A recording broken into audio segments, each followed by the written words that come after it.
Je suis entré dans la grande salle à manger de mon grand-père, m'attendant à notre célébration habituelle de Thanksgiving, mais je me suis retrouvé face à la trahison la plus dévastatrice de ma vie. Ma sœur Amanda se tenait à côté de la table en acajou où notre famille s'était réunie pendant des décennies, serrant une pile de documents juridiques comme des armes. Dès qu'elle m'a vu, ses yeux se sont illuminés d'une malice calculée.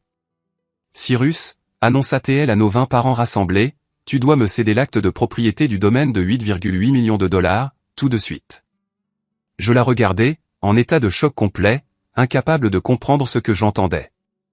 Quand j'ai balbutié que je ne ferais rien de tel, ma mère Sarah s'est levée de sa chaise et m'a giflé violemment au visage devant tout le monde. La brûlure de la main de ma mère sur ma joue était moins cuisante que l'humiliation d'être frappé devant toute notre famille élargie.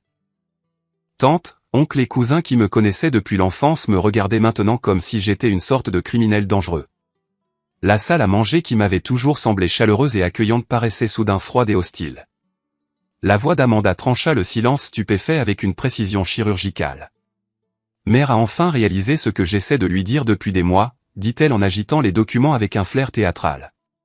Cyrus est mentalement instable et complètement inapte à gérer le patrimoine de grand-père. » Elle sortit ce qui semblait être des rapports médicaux et les étala sur la surface polie de la table. Ses évaluations psychiatriques montrent clairement qu'il souffre d'un trouble bipolaire sévère et qu'il a pris des décisions financières de plus en plus erratiques.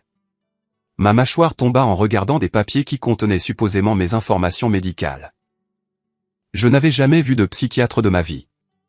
Pourtant, voici des documents affirmant que j'avais été diagnostiqué avec de multiples troubles de santé mentale au cours des derniers mois. La lettre avait l'air officielle, avec des signatures de médecins et des tampons de clinique. Le visage de ma mère, taché de larmes, se crispa dans ce qui semblait être une véritable angoisse. « Je suis tellement désolé, mon chéri, murmura-t-elle en tendant vers moi des doigts tremblants. Mais Amanda a raison. Tu as agi si étrangement ces derniers temps, oubliant des conversations, faisant des déclarations folles sur l'argent. Je ne peux pas risquer que tu détruises tout ce pourquoi ton grand-père a travaillé si dur. » L'oncle Robert, le frère cadet de mon père, s'agita mal à l'aise sur sa chaise. Ses mains burinées serraient sa tasse de café si fort que je pensais qu'elle pourrait se briser. Il croisa mon regard un instant et secoua la tête de manière presque imperceptible avant de détourner les yeux. Quelque chose dans son expression suggérait qu'il en savait plus qu'il ne le disait. Les preuves médicales sont accablantes, poursuivit Amanda, sa voix gagnant en force alors qu'elle sentait l'acceptation croissante de sa version des faits par la famille. Le docteur Harrison du centre psychiatrique de Riverside traite Cyrus depuis 8 mois maintenant. Son état s'est considérablement détérioré et il parle d'utiliser l'argent de l'héritage pour des projets d'investissement de plus en plus bizarres. J'avais l'impression de vivre un cauchemar. Amanda, de quoi parles-tu? Je ne suis jamais allé dans un centre psychiatrique. Je ne connais même pas de docteur Harrison. Ces documents sont complètement fabriqués. Tante Patricia, la sœur de ma mère, se leva de sa place près de la cheminée. Son comportement habituellement doit avoir été remplacé par quelque chose de plus dur et de plus suspicieux. Cyrus, mon chéri, le déni est un symptôme classique de ta condition. La famille doit se protéger de ton mauvais jugement. Amanda nous a montré des relevés bancaires prouvant que tu as déjà essayé d'accéder au fonds de la succession de manière inappropriée. D'autres papiers apparurent sur la table, montrant ce qui ressemblait à des tentatives de virement bancaire et à des activités financières suspectes liées à des comptes portant mon nom. La documentation semblait légitime, avec des logos de banque et des tampons officiels. J'ai reconnu ma signature sur plusieurs formulaires, bien que je n'ai aucun souvenir de les avoir signés. L'avocat de la famille, Benjamin Walsh, était assis tranquillement dans un coin, observant tout avec une expression indéchiffrable. C'était un homme mince d'une 50aine d'années, aux cheveux argentés et aux yeux bleus perçants qui semblaient ne rien manquer. Je m'attendais à ce qu'il défende mes intérêts en tant que principal bénéficiaire de la succession, mais il est resté silencieux, prenant occasionnellement des notes dans un portefeuille en cuir. Mon jeune cousin Jake, qui avait à peine 21 ans, avait sorti son téléphone et enregistrait tout. C'est juste pour la documentation familiale, expliqua-t-il quand je remarquai la caméra pointée dans ma direction. Amanda a suggéré que nous devrions garder une trace des événements de ce soir à des fins légales. La suggestion que ma propre famille était en train de monter un dossier contre moi me glaça le sang. Ce n'étaient pas des étrangers qui essayaient de me voler. C'étaient des gens qui avaient célébré mes anniversaires, assisté à ma remise de diplôme et m'avaient soutenu dans les moments difficiles. Maintenant, Il me traitait comme si j'étais mentalement incompétent et dangereux. Amanda sentit l'élan tourner en sa faveur et profita de son avantage. Si Cyrus refuse de signer ses papiers volontairement, je suis prête à le faire interner pour une évaluation psychiatrique.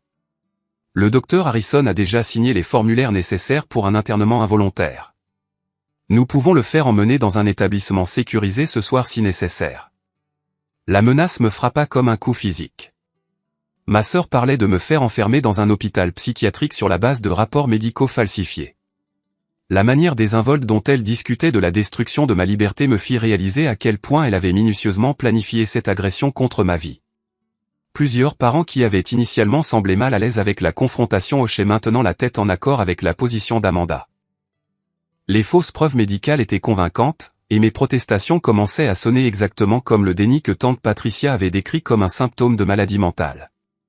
L'oncle Robert prit enfin la parole, sa voix à peine plus forte qu'un murmure. Peut-être devrions-nous ralentir un peu. Tout cela se passe très vite, et Cyrus mérite une chance de répondre correctement à ces allégations. Les yeux d'Amanda brillèrent de colère au premier signe de résistance à son plan. Oncle Robert, avec tout le respect que je vous dois, Cyrus a eu des mois pour se faire aider pour sa condition. Au lieu de cela, il a caché sa maladie et mis en danger la sécurité financière de toute la famille. Nous ne pouvons plus nous permettre d'attendre. Elle se tourna pour s'adresser à toute la pièce avec l'assurance de quelqu'un qui savait qu'elle avait toutes les cartes en main.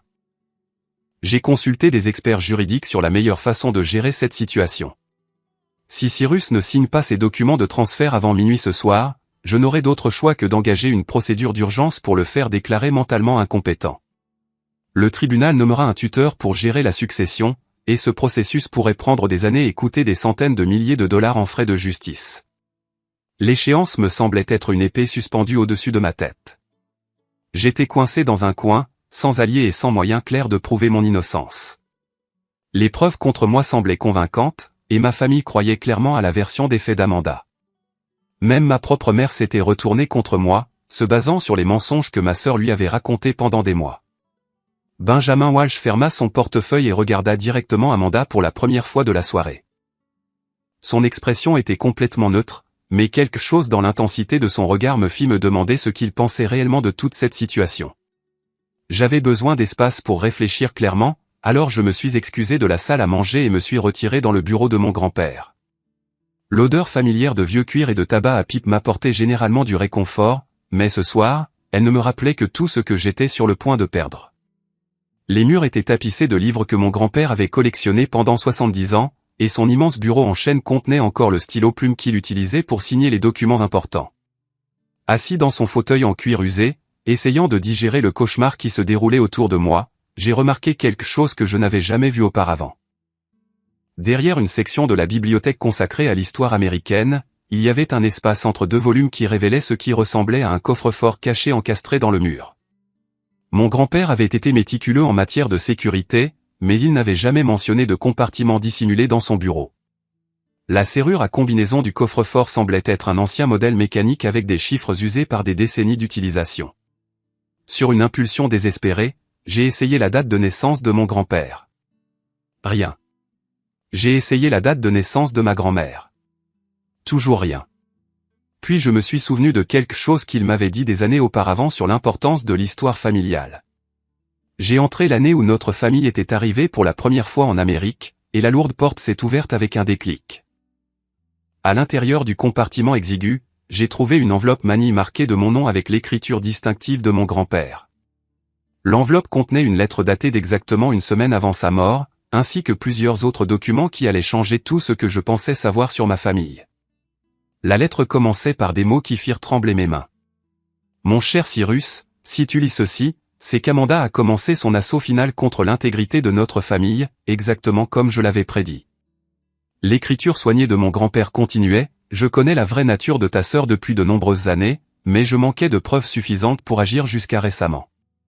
Il y a 3 mois, j'ai engagé un détective privé nommé Marcus Shen pour documenter ses activités. Ce qu'il a découvert te choquera, mais cela te donnera aussi les armes dont tu as besoin pour te protéger et protéger notre famille de ces manipulations. Le document suivant était un rapport d'enquête complet qui détaillait l'implication d'Amanda dans l'effondrement de l'entreprise de notre père 5 ans plus tôt. Selon les conclusions du détective privé, Amanda avait systématiquement saboté l'entreprise de construction de papa en divulguant des informations confidentielles sur les offres à des entrepreneurs concurrents. Elle avait accès à ces dossiers grâce à son poste d'assistante administrative et elle a utilisé cet accès pour s'assurer qu'ils perdent tous les contrats importants pendant 8 mois. Les dossiers financiers étaient dévastateurs. Amanda avait secrètement contracté des prêts contre l'entreprise en utilisant des documents falsifiés et son accès au compte de papa. Lorsque ces prêts sont entrés en défaut de paiement, ils ont déclenché une cascade de problèmes financiers qui ont finalement détruit l'entreprise que papa avait mis 20 ans à construire. L'enquêteur avait documenté des appels téléphoniques entre Amanda et des représentants de firmes de construction rivales. Les transcriptions montraient qu'elle fournissait des informations détaillées sur les stratégies de prix de papa, les coûts des matériaux et les délais des projets. En échange, elle recevait des paiements en espèces qu'elle déposait sur des comptes secrets sous de faux noms. La découverte la plus déchirante était le lien entre le sabotage d'Amanda et la crise cardiaque mortelle de notre père. Le stress de la perte de son entreprise, combiné à la honte de la faillite et à l'impact sur la réputation de notre famille, l'avait littéralement tué. Amanda n'avait pas seulement volé de l'argent. Elle avait assassiné notre père par une torture psychologique calculée. Mais le rapport d'enquête révélait des informations encore plus troublantes. Amanda détournait de l'argent du fonds de la maison de retraite de notre grand-mère depuis plus de 2 ans. Tout en prétendant qu'elle ne pouvait pas se permettre de contribuer aux soins de grand-mère, elle avait en fait prélevé de l'argent sur le compte et le dépensait en vacances de luxe, en vêtements chers et dans un appartement secret au centre-ville de Hartford. Des photos dans le dossier montraient Amanda dans des restaurants exclusifs, portant des bijoux de créateurs et conduisant une BMW qu'elle avait soi-disant louée avec de l'argent emprunté à des amis. Le contraste entre sa prétendue pauvreté et son style de vie réel était frappant et indéniable. La lettre de mon grand-père continuait, les rapports psychiatriques qu'elle a montrés à ta mère sont complètement fabriqués. Le docteur Harrison est un médecin corrompu qui a été payé pour créer de faux dossiers médicaux pour les combines d'Amanda. Elle a utilisé des tactiques similaires contre d'autres familles riches du Connecticut et du Massachusetts. La dernière page de la lettre contenait un avertissement qui me glaça le sang. Amanda prévoit de prendre le contrôle de la succession puis de la vendre immédiatement. Elle a déjà été en contact avec des promoteurs immobiliers qui veulent démolir notre maison familiale et construire des condominiums de luxe. Elle a l'intention de prendre l'argent et de disparaître, peut-être dans un autre pays où elle ne pourra pas être extradée pour ses crimes. En assimilant cette information, j'entendais les voix monter au rez-de-chaussée. Amanda devenait plus agressive avec les parents qui montraient la moindre sympathie pour ma situation. Par la porte entr'ouverte du bureau, j'ai surpris des fragments de ses exigences de plus en plus stridentes pour une conformité immédiate. Je l'ai entendu menacer l'oncle Robert. Si tu ne soutiens pas la décision de la famille concernant Cyrus, tu pourrais te retrouver coupé de toute aide financière future lorsque la succession sera réglée. La voix de tante Patricia vacilla en répondant, « Amanda, ma chérie, je pense juste que nous devrions lui donner plus de temps pour comprendre ce qui se passe. » « Le temps, c'est exactement ce que nous n'avons pas, » répliqua sèchement Amanda. « Chaque jour où Cyrus reste en contrôle de cette succession nous met tous en danger. Son état mental se détériore rapidement, et ses délires sur l'argent deviennent de plus en plus dangereux. » La voix de Benjamin Walsh se joignit à la conversation, bien que ses paroles fussent trop basses pour que je les entende clairement. Quoi qu'il ait dit, cela sembla calmer temporairement Amanda, mais je sentais la tension sous-jacente continuer de monter. En regardant par la fenêtre du bureau, j'ai vu plusieurs voitures que je ne reconnaissais pas garées le long de l'allée circulaire. Amanda avait apparemment invité à la réunion de ce soir des personnes qui n'étaient pas réellement des membres de la famille. La présence d'étrangers rendait la situation encore plus orchestrée et menaçante. Le rapport d'enquête comprenait une dernière information qui expliquait tout, Amanda planifiait cette prise d'héritage depuis plus d'1 an. Elle avait fait des recherches sur les précédents juridiques pour contester des testaments sur la base de l'incompétence mentale et elle avait systématiquement construit de fausses preuves pour étayer son cas. La profondeur de sa planification était terrifiante. Elle avait créé de faux dossiers médicaux, falsifié des documents financiers et manipulé les émotions de notre mère avec une précision chirurgicale. Ce n'était pas une tentative spontanée de voler de l'argent. C'était une campagne soigneusement orchestrée pour détruire ma vie et voler l'héritage de notre famille. En finissant de lire le dernier document, je réalisais que mon grand-père m'avait donné la preuve des crimes d'Amanda. Mais je ne savais toujours pas comment utiliser cette preuve pour l'arrêter. Tout le monde en bas croyait à ces mensonges. Et mes protestations sonneraient exactement comme les symptômes de la maladie mentale qu'elle avait décrit. L'horloge sur le mur du bureau indiquait que j'avais moins de 4 heures avant l'échéance de minuit d'Amanda. J'avais besoin d'alliés, mais tous ceux en qui j'avais confiance s'étaient déjà retournés contre moi à cause de sa manipulation et de ses fausses preuves. Je savais que je devais affronter Benjamin Walsh directement au sujet de ce que j'avais découvert. Quelque chose dans son comportement pendant la présentation d'Amanda m'avait semblé étrange, et je devais comprendre de quel côté il était vraiment. Je le trouvais seul dans la bibliothèque, soi-disant en train d'examiner des documents juridiques, mais son attention semblait être ailleurs. « Monsieur Walsh », dis-je doucement en fermant la porte de la bibliothèque derrière moi. « J'ai besoin de vous poser des questions très directes sur ce qui se passe ici ce soir. » Il leva les yeux de ses papiers avec ses yeux bleus perçants et étudia mon visage un long moment. Je me demandais quand vous viendriez me chercher, Cyrus. S'il vous plaît, asseyez-vous. Nous avons beaucoup à discuter. Son ton était différent de ce que j'avais entendu pendant la présentation d'Amanda. Il n'y avait ni condescendance ni inquiétude quant à ma supposée santé mentale. Au lieu de cela, il me parla comme à un égal, ce qui fut la première interaction normale que j'eus de toute la soirée. Avant de commencer, continua-t-il, je dois vous dire quelque chose qui changera votre compréhension de tout ce qui s'est passé ce soir. Mon nom est Benjamin Walsh, mais je ne suis pas l'avocat de votre famille. Je suis un agent spécial du Bureau fédéral d'investigation, division des crimes financiers. Les mots me frappèrent comme un éclair. Je le fixai, en état de choc complet, incapable de traiter ce qu'il venait de révéler. Vous êtes du FBI, mais vous êtes notre avocat de famille depuis des mois. Vous vous êtes occupé des arrangements funéraires de mon grand-père. L'agent Walsh sortit de sa veste une pièce d'identité fédérale officielle. Votre véritable avocat de famille, Thomas Morrison, est décédé dans un accident de voiture il y a 3 mois. Les circonstances de sa mort ont soulevé des doutes dans notre unité d'enquête sur la fraude. Monsieur Morrison avait posé des questions sur des activités bancaires suspectes liées au compte de votre famille. La révélation que notre véritable avocat était mort me glaça le sang. Vous pensez qu'Amanda l'a tué? Nous ne pouvons pas le prouver pour l'instant, mais le moment était extrêmement opportun pour ses plans. Morrison avait découvert des irrégularités dans la documentation de la succession et s'apprêtait à contacter les autorités fédérales lorsque ses freins ont lâché sur la route 9. L'agent Walsh rangea sa pièce d'identité et se pencha en avant. J'enquête sur votre sœur depuis 18 mois dans le cadre d'une affaire plus large impliquant une fraude à l'héritage visant des familles riches de la Nouvelle-Angleterre. Mon esprit s'emballa pour rattraper ces révélations. Donc, vous savez pour les faux rapports psychiatriques? Vous savez qu'elle ment sur ma santé mentale. Amanda mène des escroqueries sophistiquées à l'héritage à travers le Connecticut, le Massachusetts et le Rhode Island. Elle cible des familles avec des patriarches âgés qui ont des successions substantielles, puis manipule la dynamique familiale pour prendre le contrôle de ses actifs. Il sortit une tablette et me montra des photos de surveillance d'Amanda rencontrant diverses personnes que je ne reconnaissais pas. Elle a des complices dans des institutions bancaires, des établissements médicaux et des cabinets d'avocats qui l'aident à créer une documentation frauduleuse. La photo montrait Amanda dans des restaurants et des bureaux, menant clairement des réunions d'affaires avec des gens qui ressemblaient à des professionnels.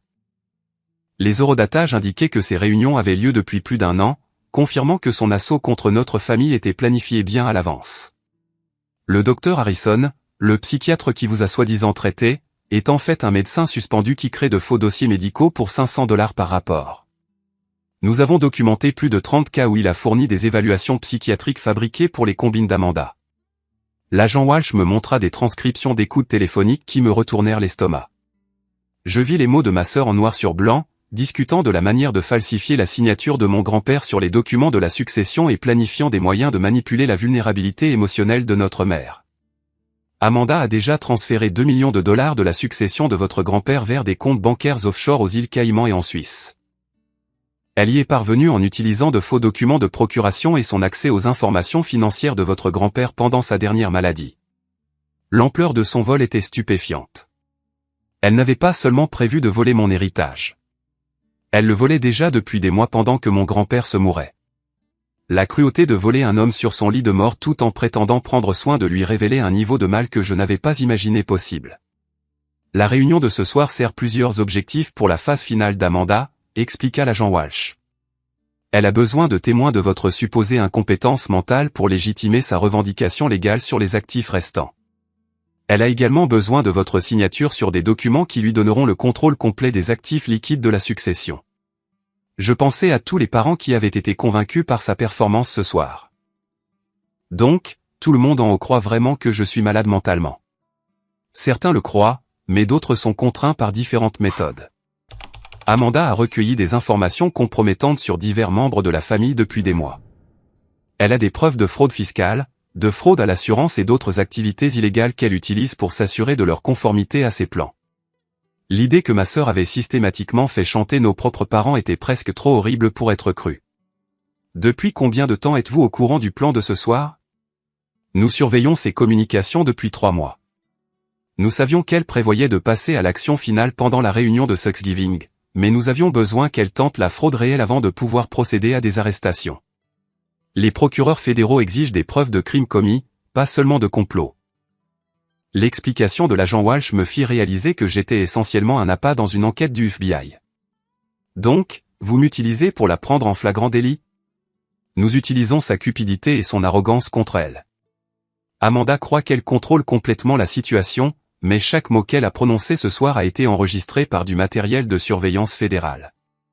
Sa confession sur les faux rapports médicaux et ses menaces concernant l'internement involontaire constituent de multiples accusations criminelles. Le fait que des agents fédéraux enregistraient tout me rassura un peu, mais j'étais toujours piégé dans un scénario de cauchemar avec ma famille retournée contre moi. Que se passera-t-il si elle découvre que vous n'êtes pas vraiment notre avocat? Elle ne le découvrira pas. Nous avons été très prudents pour maintenir la fiction et l'ego d'Amanda la pousse à croire qu'elle manipule tout le monde autour d'elle. Elle pense que vous êtes mentalement malade et que je ne suis qu'un autre professionnel corrompu qu'elle peut contrôler. L'agent Walsh me montra d'autres preuves de surveillance, notamment des photographies de l'appartement secret d'Amanda et des documents sur ses dépenses somptueuses alors qu'elle prétendait avoir des difficultés financières. Le contraste entre sa personnalité publique et son style de vie privée était frappant. Il y a encore une chose que vous devez savoir, dit l'agent Walsh, sa voix devenant plus sérieuse. Nous avons des preuves suggérant que la mort de votre grand-père n'a peut-être pas été entièrement naturelle. Des tests toxicologiques préliminaires ont détecté des traces d'arsenic dans des échantillons de tissu, mais nous avons besoin de plus de preuves avant de pouvoir engager des poursuites pour meurtre. La suggestion qu'Amanda avait empoisonné notre grand-père me rendit physiquement malade. La femme à l'étage qui manipulait notre famille n'était pas seulement une voleuse. Elle pourrait être une tueuse de sang-froid qui avait assassiné l'homme qui nous avait élevés. L'opération de ce soir nous donnera tout ce dont nous avons besoin pour arrêter Amanda et démanteler tout son réseau de fraude. Mais j'ai besoin que vous continuiez à jouer votre rôle. Laissez-la croire qu'elle gagne jusqu'à ce que nous soyons prêts à agir. Alors que l'agent Walsh finissait d'expliquer l'enquête fédérale, j'entendis la voix d'Amanda s'élever à l'étage. Elle exigeait des signatures immédiates sur ces documents, et sa patience face à la résistance familiale s'épuisait clairement. L'horloge du mur de la bibliothèque indiquait que nous approchions de l'échéance de minuit d'Amanda. Tout se dirigeait vers une confrontation qui soit exposerait ses crimes, soit détruirait complètement ma vie. Je suis retourné dans la salle à manger avec une nouvelle compréhension de ce qui se passait réellement, mais je devais continuer à agir comme la cible confuse et vulnérable qu'Amanda croyait que j'étais. Elle leva les yeux avec attente alors que je rentrais dans la pièce, espérant clairement que j'étais venu pour céder à ses exigences. J'ai réfléchi à ce que tu as dit, lui dis-je, essayant de projeter l'incertitude et la défaite. Peut-être que je devrais envisager de signer ces papiers après tout. Les yeux d'Amanda s'illuminèrent d'une satisfaction prédatrice. Je suis si contente que tu sois enfin raisonnable, Cyrus. C'est vraiment pour le mieux pour tout le monde. Mais son moment de triomphe la rendit imprudente. Au lieu d'accepter simplement ma reddition apparente, elle commença à révéler des détails sur ses plans qu'elle aurait dû garder secrets. L'alcool qu'elle avait bu tout au long de la soirée lui déliait la langue, et sa confiance la rendait téméraire. J'ai déjà parlé avec des promoteurs immobiliers de la propriété, annonça-t-elle à la famille rassemblée. Le domaine vaut en fait bien plus que 8,8 millions de dollars si nous le vendons aux bons acheteurs. J'ai eu des discussions préliminaires sur le développement de ce terrain en condominium de luxe. L'oncle Robert parut sincèrement choqué. Amanda, cette maison est dans notre famille depuis 4 générations. Ton grand-père voulait spécifiquement qu'elle soit préservée comme lieu de rassemblement de notre famille. Oncle Robert, nous devons être pragmatiques en matière d'argent dans l'économie d'aujourd'hui, répondit Amanda avec une patience condescendante. L'entretien de cette propriété coûte plus de 200 000 $ par an en impôts, assurance et entretien. Il est beaucoup plus logique financièrement de liquider l'actif et d'investir les produits plus judicieusement. Elle sortit sa tablette et commença à montrer aux parents des plans architecturaux et des projections financières qu'elle avait apparemment commandées des mois plus tôt. Les documents montraient le domaine familial rasé et remplacé par 24 unités de luxe avec des bénéfices prévus dépassant 15 millions de dollars. J'ai également fait expertiser le domaine par des professionnels indépendants, continua Amanda en produisant d'autres documents. Ces expertises montrent que la propriété ne vaut que 4 millions de dollars en tant que résidence unifamiliale, mais jusqu'à 18 millions de dollars en tant qu'opportunité de développement.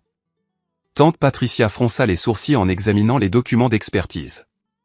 Ces chiffres semblent beaucoup plus bas que ce que ton grand-père nous a toujours dit que le domaine valait. La compréhension financière de grand-père n'était pas toujours exacte dans ces dernières années, répondit Amanda doucement. Les experts que j'ai engagés sont des professionnels certifiés spécialisés dans les marchés immobiliers du Connecticut. J'ai remarqué que les documents d'expertise étaient datés de seulement 2 semaines, ce qui signifiait qu'Amanda avait prévu de vendre la propriété bien avant la prétendue urgence de ce soir concernant ma santé mentale. Elle révélait que toute son histoire sur la protection des intérêts de la famille était un mensonge. Mais l'excès de confiance d'Amanda la conduisit à une révélation encore plus dommageable. Elle ouvrit un autre dossier sur sa tablette et commença à montrer à la famille ce qui semblait être des informations personnelles sur chacun d'eux. Avant de finaliser les décisions de ce soir, je pense que tout le monde devrait comprendre la situation financière complète de notre famille, dit-elle avec un sourire qui me glaça le sang. J'ai mené des recherches pour m'assurer que les intérêts de chacun sont correctement protégés. Elle tourna la tablette vers l'oncle Robert. Par exemple, j'ai découvert que l'oncle Robert a sous-déclaré les revenus de son entreprise de construction à l'IRS pendant plusieurs années. La dette fiscale pourrait être assez substantielle si le gouvernement fédéral décidait de vérifier ces déclarations.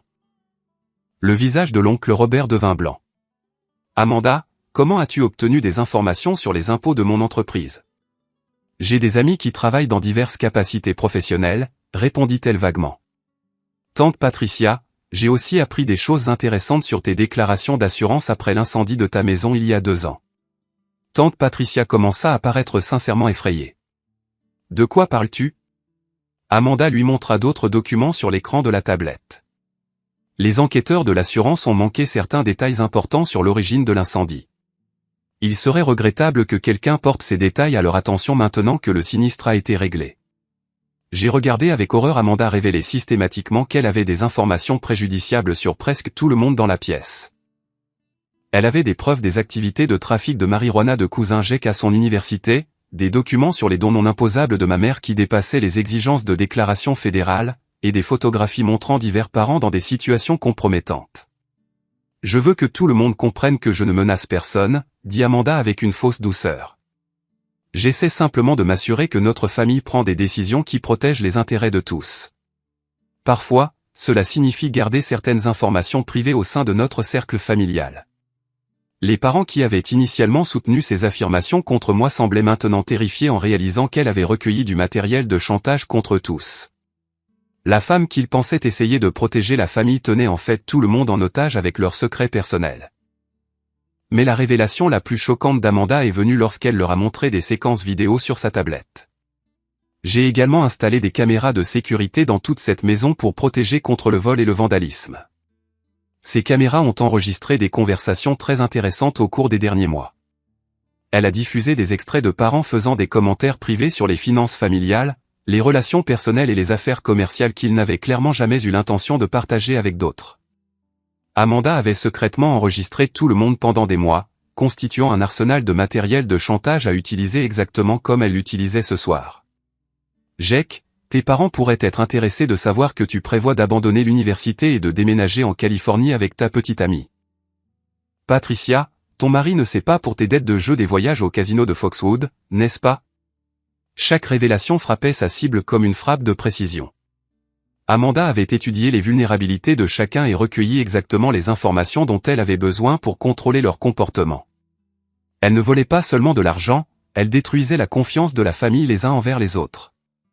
Ma mère était assise dans un silence stupéfait en réalisant à quel point Amanda avait manipulé non seulement ses émotions, mais aussi les secrets et les peurs de tout le monde. La fille qu'elle pensait protéger la famille tenait en fait tout le monde prisonnier avec leurs propres informations privées. J'ai besoin de signatures sur ces documents de transfert ce soir, déclara Amanda, revenant à sa demande initiale. Quiconque choisit de ne pas soutenir cette décision pourrait constater que ses informations personnelles deviennent moins privées qu'il ne le souhaiterait. La pièce s'emplit d'un terrible silence alors que tout le monde digérait ce qu'Amanda leur disait vraiment. Elle avait transformé leur réunion de famille en une prise d'otage où la conformité était assurée par le chantage et l'intimidation. L'agent Walsh était assis tranquillement, observant la confession d'Amanda à de multiples crimes fédéraux, notamment l'extorsion, le chantage, la violation de la vie privée et le complot. Chaque mot qu'elle prononçait était enregistré par du matériel de surveillance fédérale, donnant aux procureurs tout ce dont ils avaient besoin pour une affaire pénale complète. Mais Amanda n'avait pas fini. Elle me regarda directement avec un calcul froid. « Cyrus, tu as exactement 30 minutes pour signer ces papiers avant que je contacte le docteur Harrison au sujet des procédures d'internement psychiatrique d'urgence. Après minuit, ta coopération devient sans importance car tu seras dans un établissement sécurisé en train de suivre un traitement pour ta crise de santé mentale. » Le compte à rebours jusqu'à minuit ressemblait à la minuterie d'une bombe qui s'apprêtait à exploser et à détruire tout ce qui m'était cher. Amanda avait coincé non seulement moi, mais toute notre famille, utilisant leurs secrets et leurs peurs comme des armes pour assurer leur silence et leur conformité. Le piège était tendu, mais je ne savais toujours pas quand ni comment l'agent Walsh prévoyait de le déclencher. Tout ce que je pouvais faire était de continuer à jouer mon rôle et d'espérer que la justice fédérale arriverait avant que l'échéance d'Amanda ne détruise ma vie pour toujours. J'ai regardé les visages effrayés des membres de ma famille et j'ai réalisé que c'était le moment vers lequel tout avait convergé. Amanda pensait détenir toutes les cartes, mais elle n'avait aucune idée que tout son plan était construit sur une fondation qui s'était déjà effondrée. Me levant lentement, je me suis adressé à la pièce avec une confiance calme qui m'a surpris moi-même. « Amanda, avant de signer quoi que ce soit, je pense que notre famille mérite de connaître toute la vérité sur ce qui se passe ici. » Elle parut agacée, mais pas particulièrement inquiète. « Cyrus, nous n'avons pas le temps pour tes divagations confuses. Tu dois te concentrer sur la réalité de ta situation. La réalité, c'est que tout ce que tu as raconté à notre famille ce soir est basé sur un malentendu fondamental, dis-je en sortant les documents que j'avais trouvés dans le coffre-fort de mon grand-père. Tu vois, notre grand-père a anticipé exactement ce que tu essaierais de faire, et il a pris des mesures légales pour nous protéger tous de tes manigances. » L'expression confiante d'Amanda vacilla légèrement. « De quoi parles-tu ? » J'ai brandi la documentation officielle de la fiducie que mon grand-père avait déposée auprès des autorités fédérales et étatiques des mois avant sa mort. Le domaine de 8,8 millions de dollars que tu essaies de réclamer n'appartient en fait plus à aucun membre de la famille. Grand-père a transféré l'ensemble du domaine dans une fiducie familiale irrévocable dont je suis le seul fiduciaire. La pièce éclata en murmures confus alors que les parents essayaient de comprendre ce que cela signifiait. Amanda m'arracha les documents des mains et les parcourut frénétiquement, son visage pâlissant à chaque page. « C'est impossible, dit-elle, sa voix s'élevant. Ces documents sont des faux. Tu les as falsifiés pour essayer d'échapper à la signature des papiers de transfert. La fiducie a été établie par le cabinet d'avocats Morrison Shane & Associates à Hartford, continuai-je calmement. Toute la documentation a été déposée auprès du bureau du secrétaire d'État du Connecticut, de l'Internal Revenue Service et du système judiciaire fédéral. Vous pouvez vérifier l'authenticité de ces documents auprès de n'importe laquelle de ces agences. » L'agent Walsh prit la parole pour la première fois en plus d'1 heure. « Je peux confirmer que ces documents de fiducie sont entièrement légitimes et juridiquement contraignants. Le transfert de la succession a été correctement exécuté conformément à la loi de l'État du Connecticut et aux réglementations fiscales fédérales. » Amanda fixa les papiers de la fiducie comme si elle pouvait les faire disparaître par la seule force de sa volonté. Mais cela signifie que toutes mes recherches juridiques, toutes les évaluations psychiatriques, tous les documents de transfert que j'ai préparés sont complètement sans valeur. C'est exactement ce que cela signifie, dis-je. Tu ne peux pas invoquer l'incompétence mentale contre moi pour prendre le contrôle d'une propriété qui ne m'appartient pas en premier lieu. La fiducie possède le domaine, et la fiducie a des dispositions très spécifiques sur son fonctionnement. J'ai montré à la famille les sections pertinentes de la documentation de la fiducie. Grand-père a inclus un langage spécifique empêchant tout membre de la famille d'utiliser des allégations de santé mentale pour modifier la gestion de la fiducie. Il a également créé des protections pour tous les membres de la famille contre la responsabilité financière et a prévu un financement pour la défense juridique si quelqu'un tente de contester la structure de la fiducie. L'oncle Robert leva les yeux des documents avec un soulagement évident. Cela signifie que les menaces d'Amanda concernant les contrôles fiscaux et les enquêtes d'assurance n'ont aucun pouvoir sur les actifs de la fiducie. La fiducie a des dispositions pour protéger les bénéficiaires contre exactement le genre de chantage et d'extorsion qu'Amanda a utilisé ce soir, expliquai-je. Tout le monde dans cette pièce est protégé par la structure juridique de la fiducie contre les représailles basées sur des informations personnelles. La tablette d'Amanda, qui avait été son arme de chantage quelques minutes plus tôt, ne semblait plus être qu'un jouet coûteux. Les secrets qu'elle avait recueillis ne pouvaient pas être utilisés pour contrôler des personnes protégées par une fiducie juridique en béton. Mais les documents de la fiducie révélaient des informations encore plus dévastatrices sur les activités criminelles d'Amanda. Mon grand-père avait inclus des annexes détaillées documentant son détournement de fonds sur ses comptes, son rôle dans la faillite de l'entreprise de notre père et sa manipulation de divers membres de la famille au fil des ans. Grand-père a passé des mois à recueillir des preuves de tes crimes, Amanda, dis-je, montrant à la famille des photographies et des dossiers financiers qui prouvaient son vol. Il savait que tu le volais et il savait que tu prévoyais de nous voler tous après sa mort. Ma mère fixa les documents montrant les comptes bancaires secrets d'Amanda et ses dépenses de luxe alors qu'elle prétendait être pauvre et demandait de l'aide financière. Amanda, tu m'as dit que tu ne pouvais pas te permettre de contribuer aux soins de ta grand-mère en maison de retraite. Mère, je peux tout expliquer, dit désespérément Amanda. Mais son explication sonnait creux face aux preuves photographiques de sa tromperie. Les documents de la fiducie comprenaient également des copies de toutes les preuves que mon grand-père avait recueillies sur le réseau criminel d'Amanda.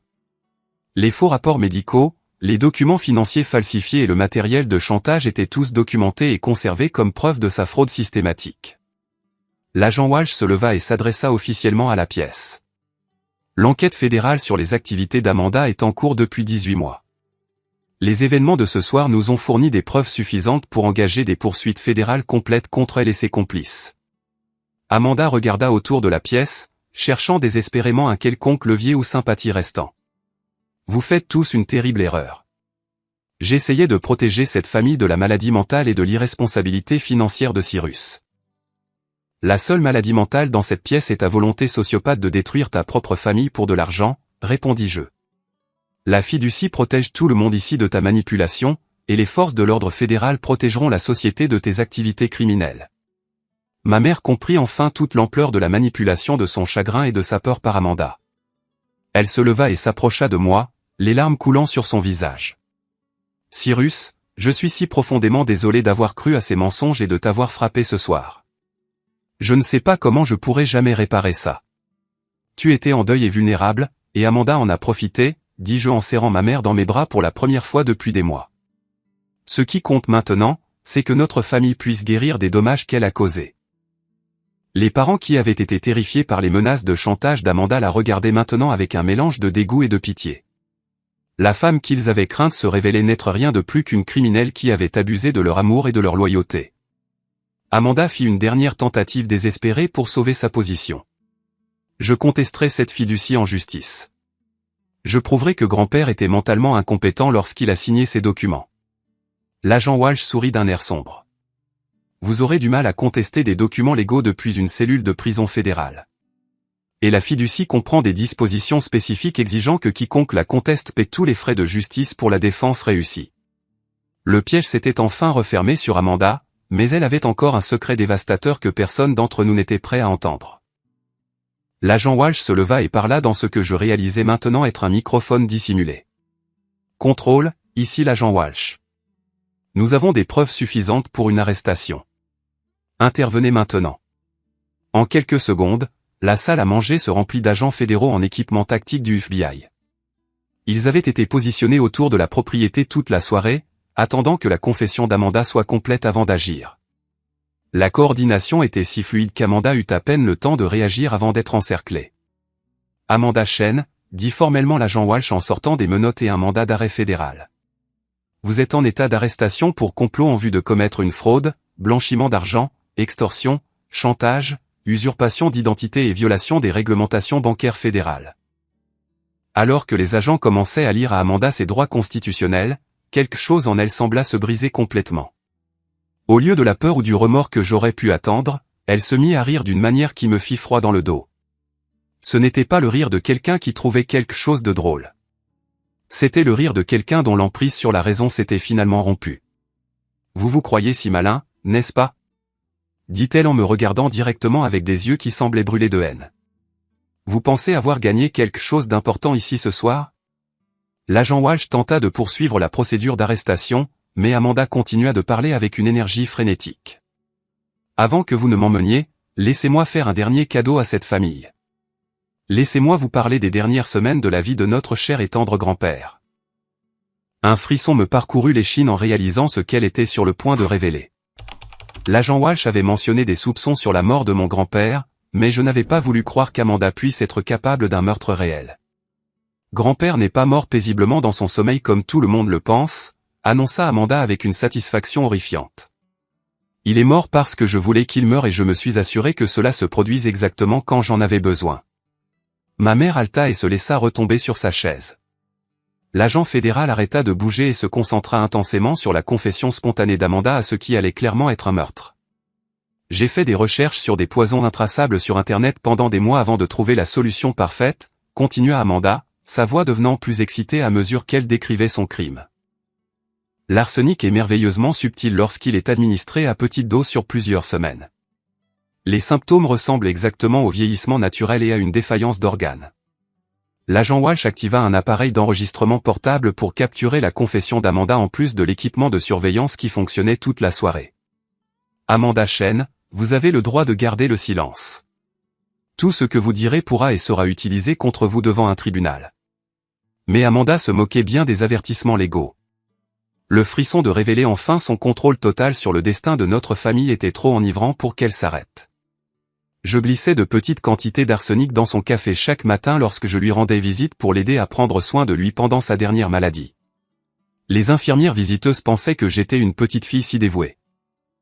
La manière désinvolte dont elle décrivait l'empoisonnement de notre grand-père rendit plusieurs parents physiquement malades. L'oncle Robert se précipita aux toilettes et tante Patricia se mit à sangloter de manière incontrôlable. Le meilleur, c'était de le voir décliner pendant que tout le monde me louait pour être si attentionné et solidaire, continua Amanda avec une joie démoniaque. Je m'asseyais à son chevet, lui tenant la main, pendant que le poison que je lui avais donné paralysait lentement ses reins et son foie. L'agent Walsh tenta à nouveau de l'empêcher de s'incriminer davantage, mais Amanda était déterminée à révéler toute l'étendue de son mal. J'ai aussi eu de l'aide de quelqu'un à l'hôpital de Hartford qui s'est assuré que ses dossiers médicaux indiquent des causes de décès naturels au lieu de symptômes d'empoisonnement. Cette révélation signifiait qu'Amanda avait des complices dans le système médical qui l'avaient aidé à couvrir un meurtre. L'enquête fédérale était apparemment beaucoup plus vaste que je ne l'avais réalisé, impliquant une corruption dans plusieurs institutions. Quand grand-père a commencé à poser trop de questions sur l'argent manquant sur ses comptes, j'ai su que je devais accélérer son calendrier de décès, expliqua Amanda avec un détachement scientifique. J'ai augmenté ses doses d'arsenic et je me suis assuré qu'il meure avant qu'il ne puisse contacter des avocats ou des enquêteurs. L'aveu qu'elle l'avait assassiné spécifiquement pour l'empêcher de dénoncer son vol était dévastateur. Amanda n'avait pas seulement tué notre grand-père. Elle l'avait torturé avec du poison pendant qu'il essayait de protéger notre famille de ses crimes. L'agent Walsh réussit enfin à interrompre sa confession. Amanda Chen, vous êtes également en état d'arrestation pour le meurtre au premier degré de Harold Chen. Vous avez le droit à un avocat. Si vous n'avez pas les moyens de vous en payer un avocat vous sera commis d'office. Mais Amanda se contenta de rire plus fort. Vous ne pourrez jamais prouver le meurtre à moins d'exhumer son corps et de tester l'arsenic. Et même si vous trouvez du poison, vous ne pourrez jamais prouver que c'est moi qui l'ai administré. Nous avons exhumé la dépouille de votre grand-père il y a 3 semaines, répondit calmement l'agent Walsh. Les résultats toxicologiques ont confirmé des niveaux létaux d'arsenic dans ces échantillons de tissu. Votre confession de ce soir fournit la preuve finale dont nous avions besoin pour prouver que vous étiez la source de ce poison. Pour la première fois de la soirée, Amanda parut sincèrement choquée. Elle n'avait aucune idée que les enquêteurs fédéraux avaient déjà rassemblé des preuves physiques de son meurtre. Sa confession confiante venait de sceller son sort pour un crime qu'elle pensait avoir commis en toute impunité. Les agents fédéraux passèrent les menottes à Amanda et commencèrent à l'escorter vers la porte d'entrée, mais elle n'avait pas fini d'essayer de blesser notre famille. Alors qu'ils la faisaient passer devant la chaise de ma mère, elle se pencha et murmura quelque chose qui fit crier ma mère d'angoisse. « Qu'est-ce qu'elle t'a dit ?» demandai-je en me précipitant pour réconforter ma mère. À travers ses larmes, ma mère réussit à répéter la dernière cruauté d'Amanda. Elle a dit que la crise cardiaque de notre père n'était que le début et qu'elle avait l'intention de m'empoisonner ensuite si je ne coopérais pas avec ses plans d'héritage. La suggestion qu'Amanda avait prévu de tuer également notre mère était la preuve finale que nous n'avions pas affaire à une criminelle désespérée, mais à une sociopathe calculatrice qui considérait les membres de sa famille comme des obstacles à éliminer. Alors que les agents fédéraux chargeaient Amanda dans leur véhicule, elle continuait de crier des menaces et des accusations à tous ceux qui n'avaient pas soutenu ses plans. Sa rupture complète avec la réalité montrait clairement qu'elle n'était pas seulement une criminelle, mais quelqu'un dont l'état mental s'était détérioré au-delà de toute possibilité de rédemption. L'agent Walsh s'approcha de moi alors que les autres agents finissaient de sécuriser la scène de crime. Je veux que vous sachiez que la confession d'Amanda ce soir entraînera des accusations fédérales qui pourraient inclure la peine de mort. Êtes-vous prêt à ce que cela pourrait signifier pour votre famille? En regardant mes parents qui étaient encore en train de digérer l'horreur de ce dont ils avaient été témoins, je réalisais que l'arrestation d'Amanda n'était que le début d'un long processus de guérison pour nous tous. Elle a fait ses choix, dis-je enfin. Maintenant, elle doit faire face aux conséquences de ses choix. Notre famille doit se concentrer sur la guérison des dommages qu'elle a causés, pas sur la protection de quelqu'un qui était prêt à nous tuer pour de l'argent. La femme qui avait été ma sœur avait disparu, remplacée par un monstre qui avait assassiné notre grand-père et projeté de tuer notre mère. La justice était arrivée, mais le coût émotionnel de cette justice allait prendre des années à notre famille pour le comprendre pleinement. 6 mois plus tard, je me tenais dans la même salle à manger où Amanda avait tenté de détruire notre famille. Mais tout semblait complètement différent maintenant. L'atmosphère lourde de peur et de manipulation avait été remplacée par quelque chose que je n'avais pas connu depuis des années, une paix et une sécurité authentiques. Le procès fédéral s'était terminé il y a 3 semaines, Amanda ayant été condamnée à la réclusion à perpétuité sans possibilité de libération conditionnelle. Les preuves contre elle étaient accablantes, et sa propre confession filmée avait rendu le dossier de l'accusation inattaquable. Elle passerait le reste de sa vie dans une prison fédérale, ce qui signifiait que notre famille pouvait enfin commencer à guérir sans craindre son retour. Ma mère avait suivi une thérapie intensive pour surmonter non seulement son deuil après la perte de mon grand-père, mais aussi le traumatisme de réaliser à quel point Amanda avait complètement manipulé ses émotions et son jugement. La culpabilité qu'elle ressentait pour m'avoir frappé ce soir-là lors de la réunion la rongeait. Mais notre relation s'était renforcée grâce à une communication honnête sur ce que nous avions tous deux vécu. Je me demande sans cesse comment j'ai pu être si aveugle à ce qu'elle faisait vraiment, dit ma mère alors que nous étions assis ensemble dans le bureau où j'avais découvert pour la première fois les preuves cachées de mon grand-père. Les signes étaient tous là, mais j'avais tellement peur d'être seul que je l'ai laissé me convaincre que le problème, c'était toi. Amanda était une manipulatrice de génie qui pratiquait ces techniques depuis des années, répondis-je en tenant la main de ma mère. Elle a étudié tes vulnérabilités et les a utilisées contre toi avec une précision chirurgicale. Ce qui compte maintenant, c'est que nous sommes tous les deux libérés de son influence et que nous pouvons construire une relation honnête à l'avenir. La fiducie familiale avait fonctionné exactement comme mon grand-père l'avait prévu. Au lieu de créer des conflits d'héritage, elle avait apporté sécurité et protection à tous ceux qui avaient été ciblés par les manigances d'Amanda. L'oncle Robert avait pu résoudre ses problèmes fiscaux sans craindre la ruine financière, et tante Patricia avait reçu un soutien pour régler ses dettes de jeu par des moyens légitimes plutôt que par la fraude à l'assurance. Le cousin Jake avait utilisé les fonds de la fiducie pour suivre un traitement de désintoxication et travaillait maintenant comme apprenti électricien tout en terminant ses études universitaires en ligne. Le jeune homme qui avait vendu de la marijuana et se dirigeait vers de graves ennuis judiciaires construisait une carrière légitime avec le soutien et les conseils de membres de la famille qui se souciaient sincèrement de sa réussite. La fiducie nous avait également permis de créer la fondation Harold Chen pour la prévention de la maltraitance des personnes âgées, qui fournissait des ressources et un soutien aux familles confrontées à l'exploitation financière de parents âgés. L'héritage de mon grand-père aidait maintenant d'autres familles à éviter le genre de manipulation et de vol qu'Amanda nous avait infligé. Les enregistrements secrets et l'équipement de surveillance qu'Amanda avait installé dans toute la maison avaient été complètement retirés par les enquêteurs fédéraux. Nos réunions de famille étaient de nouveau privées, basées sur la confiance et l'affection sincère plutôt que sur la peur d'être exposé et le chantage. Mais le changement le plus important était peut-être la qualité de nos relations familiales. Sans la manipulation constante et l'influence empoisonnée d'Amanda, les parents qui s'étaient retournés les uns contre les autres redécouvraient leur lien naturel d'amour et de soutien. L'oncle Robert et moi avions développé une relation de travail étroite, gérant les activités caritatives de la fiducie, et tante Patricia était devenue l'un des soutiens émotionnels les plus proches de ma mère. Le domaine lui-même avait été restauré dans son but initial de lieu de rassemblement pour les célébrations familiales et les conversations importantes. Au lieu d'être démoli pour des condominiums de luxe, il servait plusieurs générations de parents qui comprenaient sa valeur comme quelque chose qui ne pouvait pas être mesuré en dollars. L'agent Walsh, dont j'ai appris que le vrai nom était l'agent spécial Benjamin Torres, était devenu un ami inattendu pendant les mois de procédure judiciaire. son explication patiente des procédures d'enquête fédérale avait aidé notre famille à comprendre à quel point le réseau criminel d'Amanda était étendu. L'arrestation de votre sœur a conduit à des poursuites dans cet état, expliqua-t-il lors de l'une de nos conversations. Elle avait des complices dans des banques, des établissements médicaux, des cabinets d'avocats et des compagnies d'assurance. Le groupe de travail fédéral a démantelé tout un réseau d'opérations de fraude à l'héritage qui volait des familles dans toute la Nouvelle-Angleterre. Le fait que les crimes d'Amanda s'étendaient bien au-delà de notre famille était à la fois horrifiant et quelque peu réconfortant. Nous n'étions pas les seules personnes à avoir été dupées par ces manipulations, et notre expérience aidait à protéger d'autres familles contre une victimisation similaire. Le docteur Harrison, le médecin corrompu qui avait créé de faux rapports psychiatriques, a été condamné à 10 ans de prison fédérale et a perdu définitivement sa licence médicale. La fausse clinique médicale où Amanda m'avait soi-disant traité a été fermée et plusieurs autres médecins impliqués dans le réseau de fraude ont été poursuivis pour leur rôle dans la création de faux dossiers médicaux. Les promoteurs immobiliers qui avaient prévu d'acheter notre domaine familial pour un développement de luxe ont fait l'objet d'une enquête pour leur lien avec les combines d'Amanda. Bien qu'ils n'aient pas été accusés d'activités criminelles, leurs pratiques commerciales ont fait l'objet d'un examen fédéral qui a finalement conduit à des révélations sur d'autres projets de développement douteux.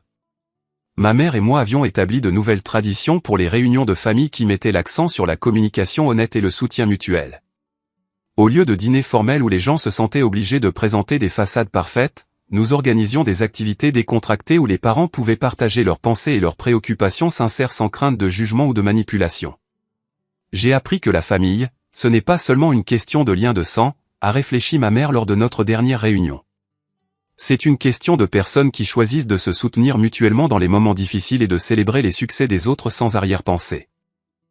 La structure de la fiducie m'avait donné une responsabilité importante dans la gestion des ressources familiales, mais elle avait également fourni des directives claires sur la manière dont ces ressources devaient être utilisées pour le bien de tous.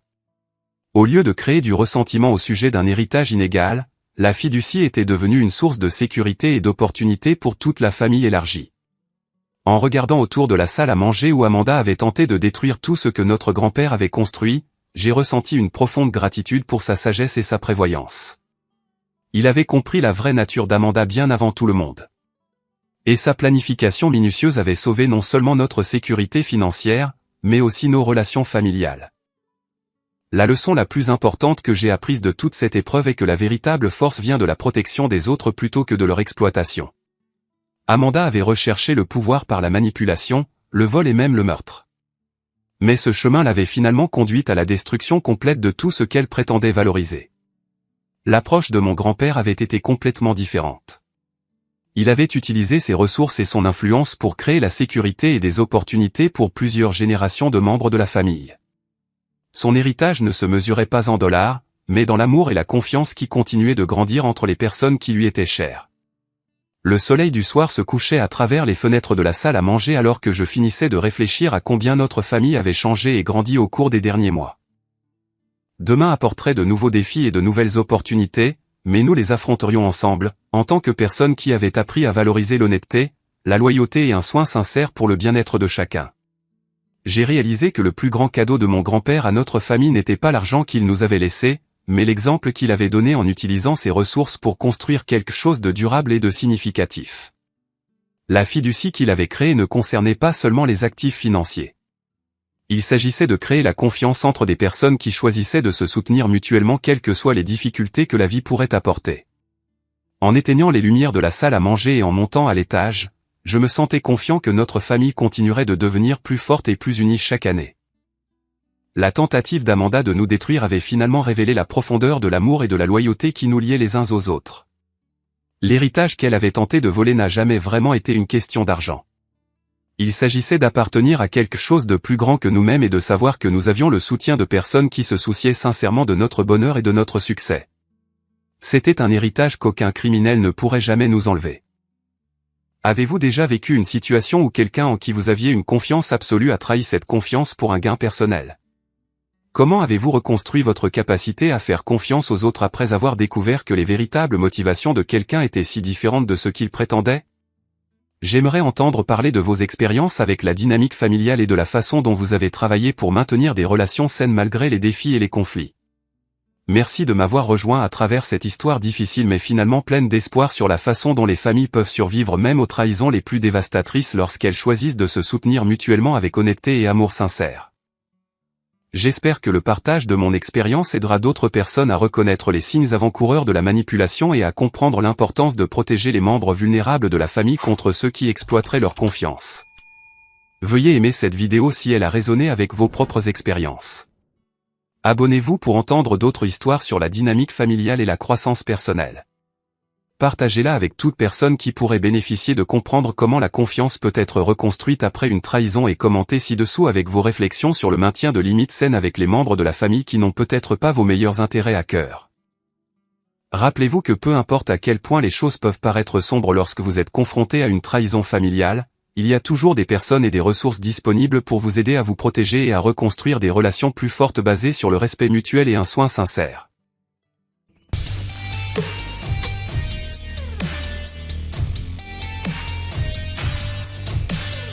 Manuelito. Manuelito. ¿Qué onda? Me estoy viendo unas cositas. ¿Qué onda? ¿Cómo estamos? ¿Todo bien? Em,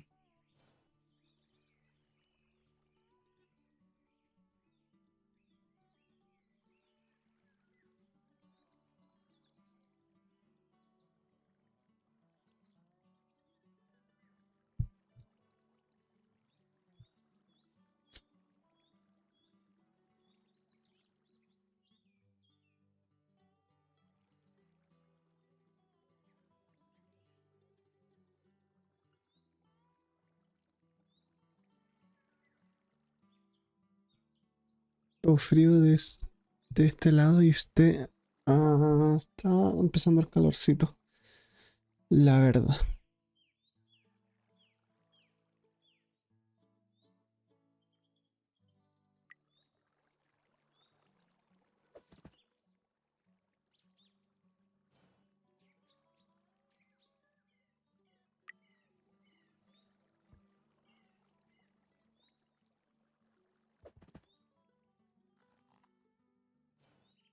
¿Quién habló?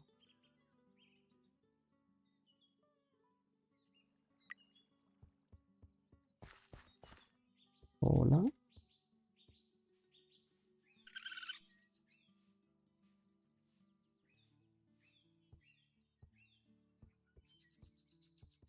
¿Alguien habló, weón?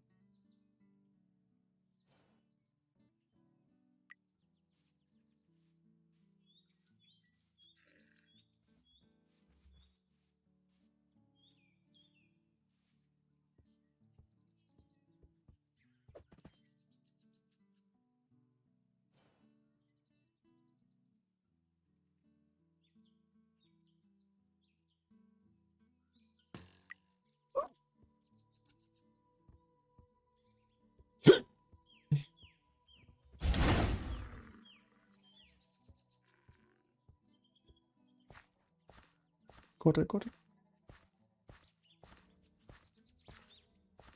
Elefante, weón.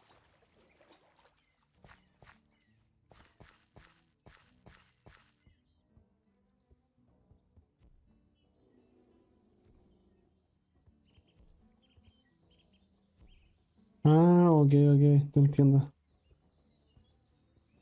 Sí, estamos bien aquí empezando la serie esta, pero tenemos que arreglar unas cositas y ya.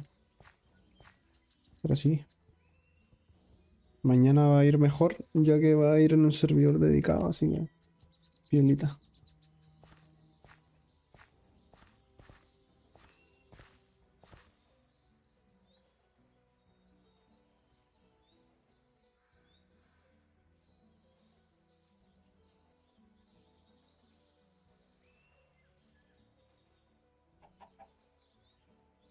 Oh, pero me duele la cabeza, eso sí. Ah, mucho estrés hoy. Tengo que arreglar muchas cosas.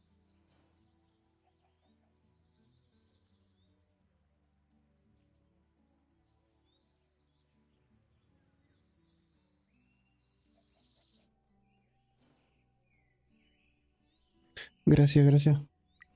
¿Quién eres o de dónde vienes o cómo entraste a mi directo? Perdón si no contesto, estoy viendo unas cosas de Discord y tratando de jugar a la vez, pero yo creo que voy a cortar un rato y necesito solucionar algunas cosas del servidor. Lamentablemente. Yo creo que mañana espero que todo salga bien. A ver cómo solucionar eso.